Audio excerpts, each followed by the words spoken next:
পিতাশ্রী, এই সম্মানের ওপর দিদির অধিকার যে।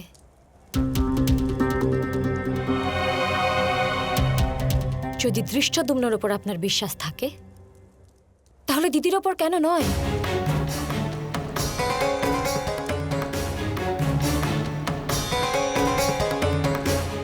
ঠিক যেমন আমি আপনার কাছে দেবতাদের প্রসাদ, ঠিক তেমনি দিদিও তো দেবতাদেরই দান, তাই না? প্রয়োজন নেই আমার এমন কোনো দান অথবা এমন কোনো প্রসাদের। আমার দুর্বলতার চিহ্ন মাত্র তুমি বাস্তবে। তোমরা দুজনেই আমাকে আমার পরাজয়ের কথা স্মরণ করিয়ে দাও। এটা হলো শাস্তি, পরাজিত হওয়ার শাস্তি।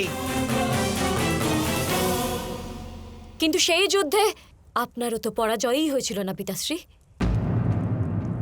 তবে দণ্ড কেবল দিদিকে কেন দেওয়া হচ্ছে?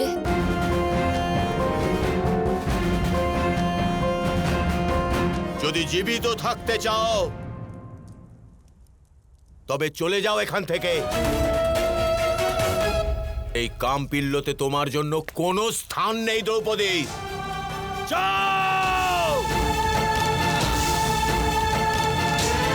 এই যদি আপনার আদেশ হয় পিতাশ্রী, তাহলে আমি চলে যাব।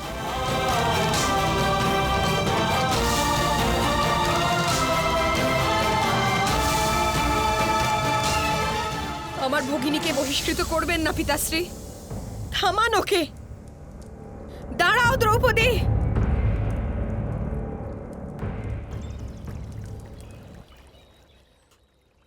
আপনি মহারাজের কাছ থেকে ক্ষমা কেন চেয়ে নিচ্ছেন না রাজকুমারী?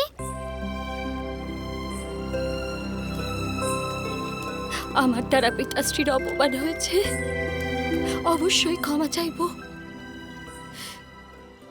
কিন্তু তার পূর্বে এটা প্রমাণ করব যে নারীর স্থান নিচে হয় না।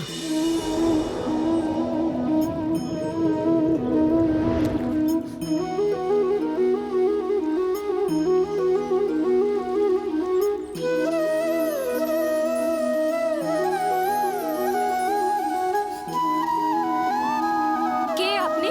কৃষ্ণ বাসুদেব নাম আমার। কাম্পিল্য নগরীকে পরাজিত করে তাকে নিজের সম্পত্তি বানাতে চলেছে।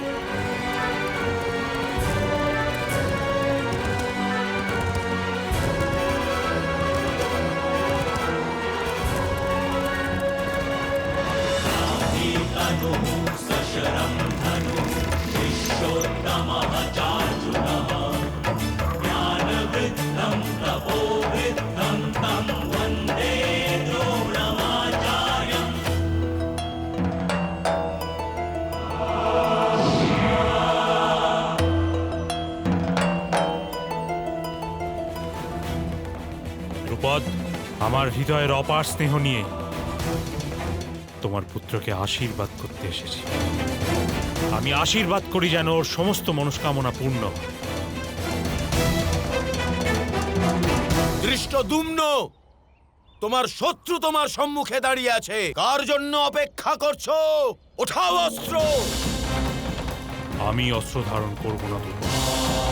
তোমার পুত্র আমাকে বধ করার জন্য জন্মেছে, তাই ওকে নিজের জীবন কার্য অবশ্যই এই মুহূর্তে পূর্ণ করতে দেওয়া উচিত।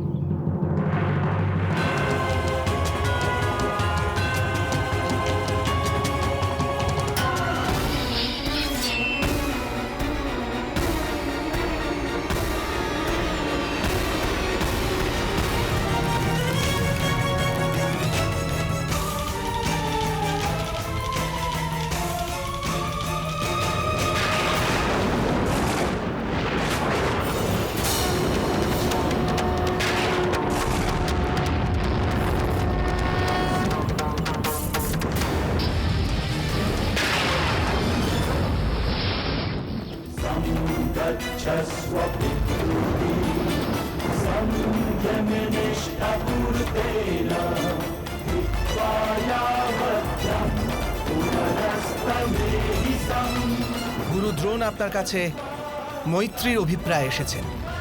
উনি তো নিজে অস্ত্র ত্যাগ করে ফেলেছেন, আর আপনি ওকে বধ করতে পারেন না মহারাজ দ্রুপদ। সৈন্যদল আক্রমণ করো! যদি এই আপনার ইচ্ছা হয় মহারাজ দ্রুপদ, তবে আক্রমণ অবশ্যই করুন।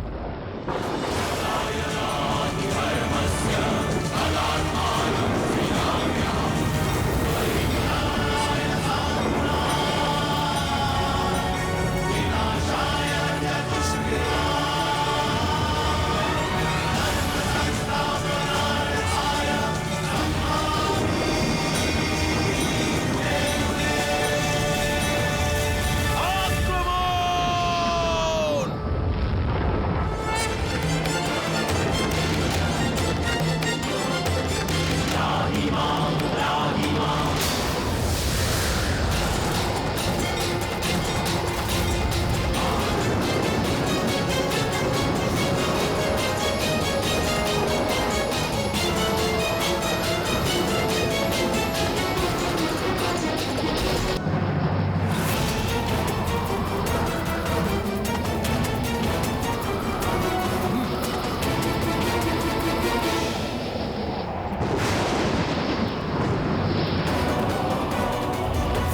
পিতাশ্রী,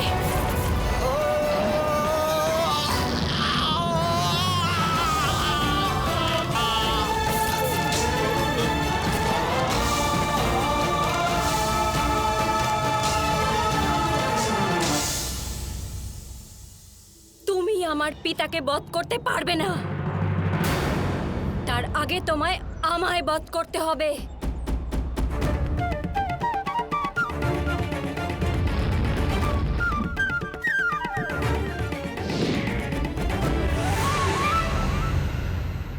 তুমি অদ্ভুত দ্রৌপদী। ধর্মের স্থাপনা করার জন্য আমার যে দুটি অস্ত্রের খুব প্রয়োজন হবে, তার মধ্যে একটা তুমি আর দ্বিতীয় অর্জুন।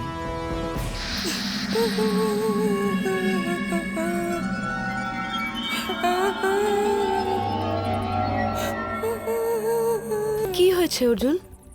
মাতা কোনো স্ত্রীলোকের ক্রন্দনধ্বনি ভেসে এসছে।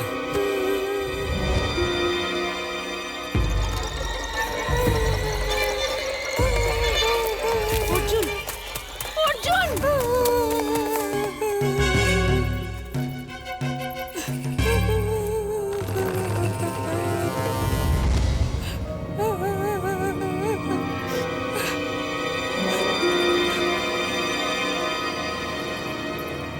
দাঁড়াও! কে তুমি?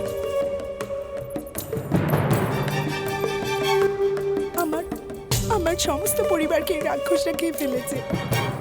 আমি কোনো রকমে পালিয়েছি, কিন্তু এখন এই অরণ্য থেকে বেরোনোর পথই পাচ্ছি না। আমার 4 ভ্রাতা আর মাতা কাছেই বিশ্রাম করছেন। আমরা তোমাকে রক্ষা করব।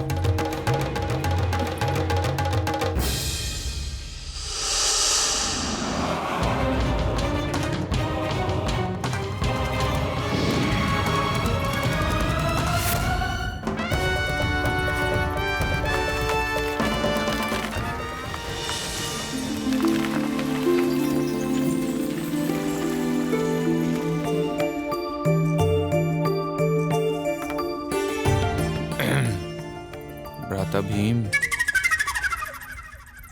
আপনি এই বৃক্ষ ফেলতে পারেন।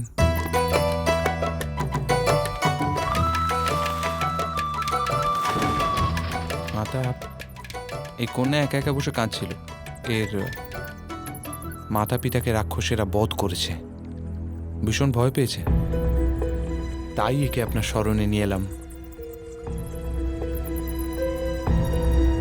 চিন্তা করো না পুত্রে, আমার পুত্ররা তোমাকে রক্ষা করবে। এবার এগিয়ে চলা উচিত, আর বসে থেকে লাভ নেই। হ্যাঁ, চল।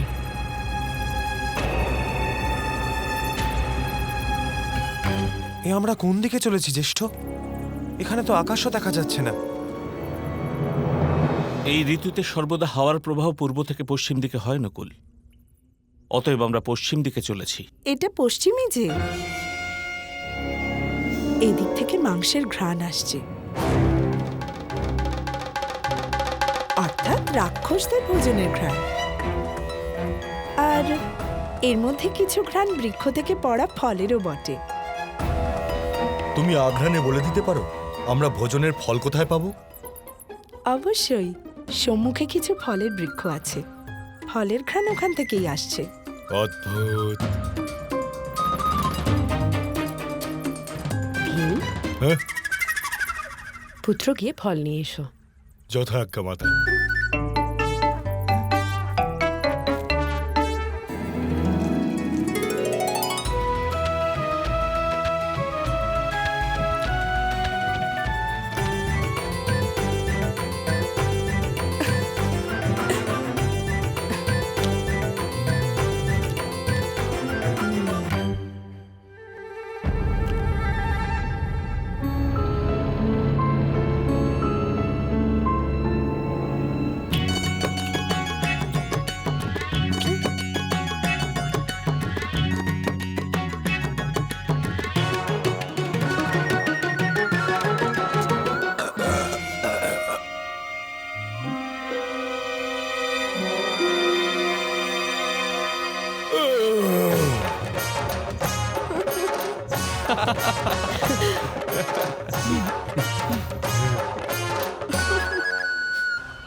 মহারাজ,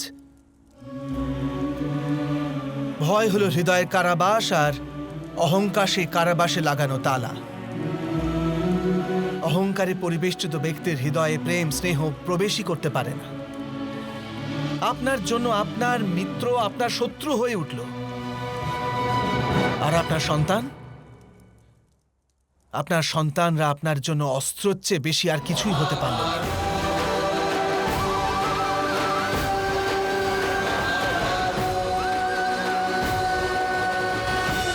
রাজকুমারী দ্রৌপদীর সম্মানার্থে তার শোভাযাত্রার শীঘ্র আয়োজন করা হোক। পিতাশ্রী, দ্রৌপদী কাম্পিল্য ত্যাগ করার সিদ্ধান্ত নিয়ে নিয়েছে। মহাভারত।